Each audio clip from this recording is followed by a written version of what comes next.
So welcome to my channel. Let's start with today's video. Today I'm going to teach you about packaging of DNA helix. तो अब nucleus के अंदर DNA किस तरीके से pack form में होता है, डीएनए जो थ्रेड जैसा होता है वो किस तरीके से क्रोमोसोम बनाता है, that we are going to discuss today. Before that, you should know that the length, complete length of a DNA in a cell. For that, calculating the length of DNA. इसका formula क्या है? It is the distance between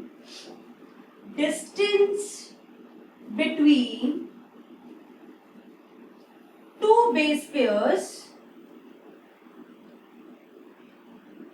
into total number of base pairs. तो आपको ये पता है कि total base pairs एक डिप्लॉयड सेल में कितने होते हैं. So total number of base pairs की बात करें तो it is 6.6 into 10 to the power 9 base pairs in case of diploid cells, and the distance between two base pair is 0.34 nanometre. दो बेस पेयर्स के बीच का जो डिस्टेंस है वो 0.34 नैनोमीटर होता है. Do the calculation, we need to change this nanometer into meters. So answer will be, if we calculate it into meter, 0.34 into 10 to the power 9 meter into 6.6 into 10 to the power 9 base pairs, and the answer will be approximately, I'm not saying approximately, it is 2.2 meter, the total length of the DNA in a cell, and this is far much than the dimension of a nucleus. तो एक cell के अंदर जो इसका length है वो nucleus से बहुत ज्यादा है. सो किस तरीके से न्यूक्लियस के अंदर एकोमोडेट हो रहा है इतना लंबा DNA thread, double helical structure, that we are going to discuss now. So first, in case of eukaryotes, few basic things we are going to discuss. As you know that DNA is negatively charged. DNA जो है उसके ऊपर negative charge होता है, and you know it very well. The reason is phosphate. Then to bind this DNA, अगर आपको suppose मैं आपको एक एग्जांपल देती हूँ, अगर मैं एक थ्रेड लेती हूँ, थ्रेड को आप कंसीडर करें डीएनए, तो उस थ्रेड को जब हम ट्विस्ट करते जाएंगे तो जो लेंथ है डीएनए की या थ्रेड की वो कम होती जाती है, एंड डायमीटर जो है वो इंक्रीज हो जाएगा for sure. Okay, so what logic we are going to use here, कि जब हम किसी भी लंबे थ्रेड को या रोप को लो और उसको जब हम ट्विस्ट करते हैं तो length will keep on decreasing and the diameter will keep on increasing. तो यहाँ पे अगर डीएनए के डायमीटर की मैं बात कर रही हूँ तो here the diameter is 20 angstrom is the diameter. Now what will happen, this DNA, as it is a negatively charged molecule, it will wrap around a positively charged protein. Wrap around positively charged protein, and उस protein का नाम है histone protein. ये जो histone protein है ये octamer form में है. ऑक्टामर का मतलब इसकी 8 यूनिट्स एक साथ होती है. इसका एक बार मैं डायग्राम बताती हूँ. Suppose this is 1 unit, this is another, this is another. अब इस वाले यूनिट के पीछे एक इसके पीछे, एक इसके पीछे और एक इसके पीछे, इस तरीके से 8 यूनिट्स प्रेजेंट होते हैं। सो ऑक्टामर में हिस्टोन जो प्रोटीन है कितने टाइप्स के हैं?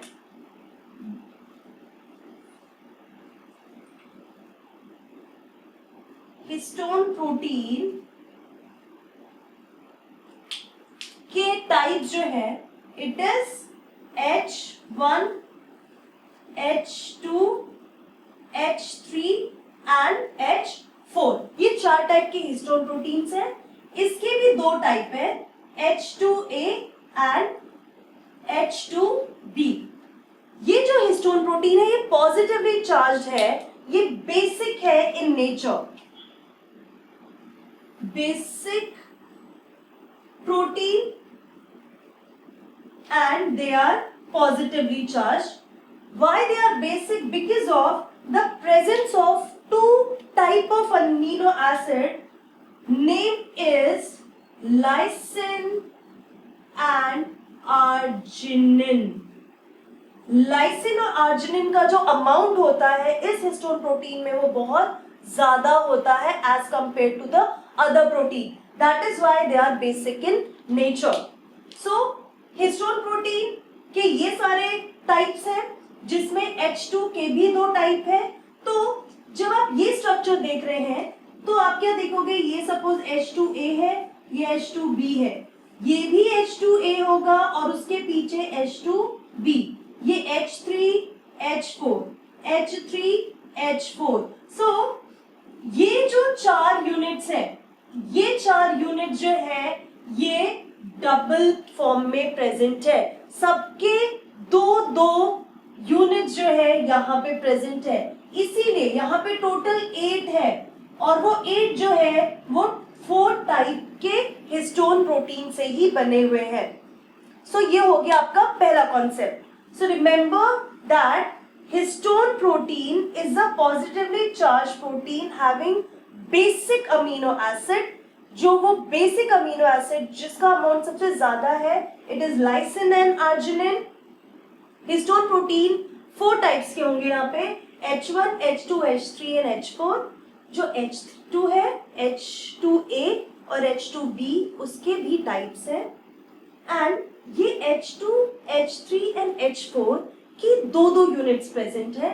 तो in total you will see here 8 units are present and the next 4 units are the repetitive of the first 4। ठीक है, जो ये जो फर्स्ट 4 है इनकी रिपीटिंग यूनिट ही इनके जस्ट पीछे होती है। This is the histone octamer. ठीक है, इसको मैं हिस्टोन ऑक्टामर बोलती हूँ, हिस्टोन ऑक्टामर। और इस हिस्टोन ऑक्टामर के ऊपर जो डीएनए है वो इस तरीके से रैप कर रहा है। ठीक है, डीएनए के ऊपर ये ऐसे रैपिंग करते हैं। This structure where histone protein plus DNA is known as nucleosome. Remember this. ठीक है, जब हिस्टोन प्रोटीन के ऊपर ये जो डीएनए रैप कर रहा है इस पूरे स्ट्रक्चर को आप न्यूक्लियोसोम कहेंगे। नेक्स्ट क्वेश्चन आपका होना चाहिए, तो ये H1 कहाँ पे प्रेजेंट है? यहाँ तो मैंने बाकी 4 यूनिट्स की बात की। सो H1 is present somewhat here. ठीक है, तो जो H1 है वो यहाँ पे प्रेजेंट है। ये H2A, H2B, H3, H4। This is DNA and the whole structure is nucleosome. ये क्वेश्चन बहुत इंपॉर्टेंट है। इस स्ट्रक्चर के बारे में, इस बेसिक प्रोटीन के बारे में बहुत सवाल पूछे जाते हैं। ठीक है, सो दिस इज 1 न्यूक्लियोसोम। एक न्यूक्लियोसोम में आपको पता है जब डीएनए रैप कर रहा है तो उस डीएनए में बेस पेयर्स होंगे। सो एक न्यूक्लियोसोम में जितने डीएनए होते हैं उसमें 200 बेस पेयर्स होते हैं। ठीक है, सो इन 1 nucleosome you will find 200 base pairs present. Second important thing is the diameter. जो इसका डायमीटर है इट इज 10 नैनोमीटर। ठीक है, यहां पे अगर मैं बात करूं डीएनए के डायमीटर की, तो आप इसको नैनोमीटर में, चलिए हम इसको नैनोमीटर में ही लिखते हैं, एंगस्ट्रॉम में नहीं लिखेंगे। सो ये 2 नैनोमीटर होता है, एंड जब हम उसको न्यूक्लियोसोम के फॉर्म में देखेंगे, now the diameter has increased to 10 nanometre. ये वैसे ही हुआ ना न्यूक्लियोसोम, एक बॉल लीजिए और उस बॉल के चारों तरफ आप थ्रेड को रैप कीजिए, सो वो एक स्ट्रक्चर जो होगा ball with the thread is the nucleosome. So you can see how the diameter, अभी तो डायमीटर जो था वो 2 नैनोमीटर था, अब जो डायमीटर होगा वो 10 नैनोमीटर हो जाएगा। So please take a screenshot, then I will move on to the next part. So you can see here histone में ये जो H1 प्रोटीन है, इस H1 प्रोटीन को, H1 यूनिट को हम लिंकर बोल सकते हैं। एक्चुअली यहाँ पे ये क्या कर रहा है ना, स्टेबलाइज कर रहा है स्ट्रक्चर को। ये जो डीएनए है जो रैप कर रहा है और बाकी के जो हिस्टोन प्रोटीन्स हैं उनके साथ मिलकर ये जो न्यूक्लियोसोम का स्ट्रक्चर है उसको अच्छे से स्टेबल करता है for making a long chromatin structure. ये जो डीएनए ने जो यहाँ पे टर्न लिया है, you need to understand that ये जो टर्न है ये कंप्लीटली 2 टर्न्स नहीं है। मतलब ये जो डीएनए का रैपिंग है ये 2 टर्न से, एक टर्न लिया और जैसे ही वो दूसरा टर्न कंप्लीट करने वाला होता है उससे पहले ही वो न्यूक्लियोसोम से अलग हो जाता है। So what we say that ये जो टर्न है जिसमें 200 बेस पेयर्स होते हैं, ये अप्रोक्सीमेटली 1.75 टर्न्स होते हैं। You will not find this value in your textbook. So whichever book you are referring, just see the latest edition and then understand on and then write this turns. Next, as you are seeing that the diameter is keep on increasing. So now what you will see, so this is the histone proteins. ये histone proteins है, and histone proteins के ऊपर जो DNA है वो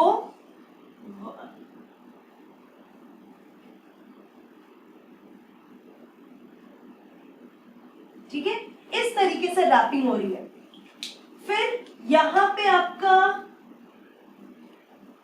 H1 protein present है, ठीक है।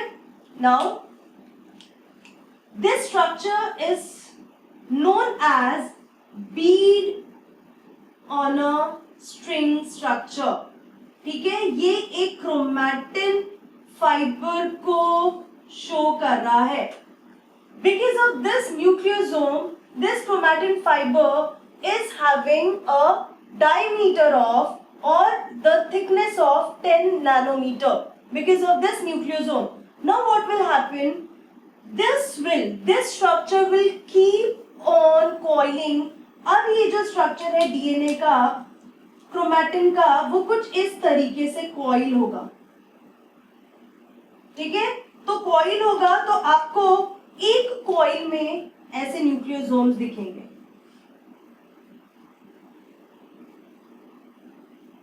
ठीक है। ये आपने इस स्ट्रक्चर को इस तरीके से कॉइल कर दिया। This structure is called as solenoid structure and the thickness of this will be 30 nanometer। तो आप देखिए किस तरीके से थिकनेस बढ़ती जा रही है जैसे जैसे लेंथ कम होती जा रही है। तो ये कैसे होगा, जैसे एक सिलेंडर है, सिलेंडर के ऊपर अगर आपने थ्रेड को कॉइल कर दिया, that structure is solenoid structure and it will show like this.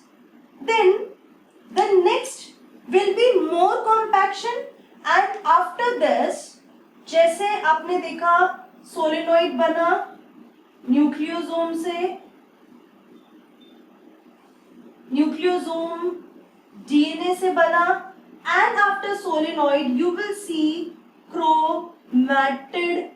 chromatin fiber जिसका डायमीटर होगा 300 नैनोमीटर फिर आप देखेंगे ये और कॉम्पैक्ट होगा and it will form chromatid which is having 700 nanometer thickness, and after this chromosome will form जिसकी thickness around इतनी होगी. मतलब ये और कॉम्पैक्ट होता जा रहा है. Just remember this. Okay, and after that ये जो स्ट्रक्चर होता है जो हम देखते हैं जो क्रोमैटिड है, ये कुछ इस तरीके से दिखेगा आपको. और ये जो है ये और भी कॉइल होते होते ऐसे. Fine, this is what you are going to get, and after this structure, ये जो ट्रांसफॉर्मेशन हो रहा है डीएनए से, ये सारा ट्रांसफॉर्मेशन चलता ही रहता है. जब भी एक सेल डिवाइड होता है और जब न्यू सेल्स बनते हैं फिर न्यू सेल्स में ये प्रोसेस शुरू हो जाता है. And you will see the perfect chromosome structure in the metaphase of cell cycle. Cell cycle के मेटाफेज स्टेज में आपको क्रोमोसोमल स्ट्रक्चर बहुत अच्छे से देखने को मिलेगा. So this is all about the packaging of DNA. क्योंकि डीएनए इतना बड़ा और न्यूक्लियस इतना छोटा सा है कि उसमें अकोमोडेट करने के लिए इतना लंबा प्रोसेस होता है. इसके बाद एक और चीज आपको ध्यान में रखनी है कि आप यहां तक का जो स्ट्रक्चर है इसके लिए यू नीड इलेक्ट्रॉन माइक्रोस्कोप.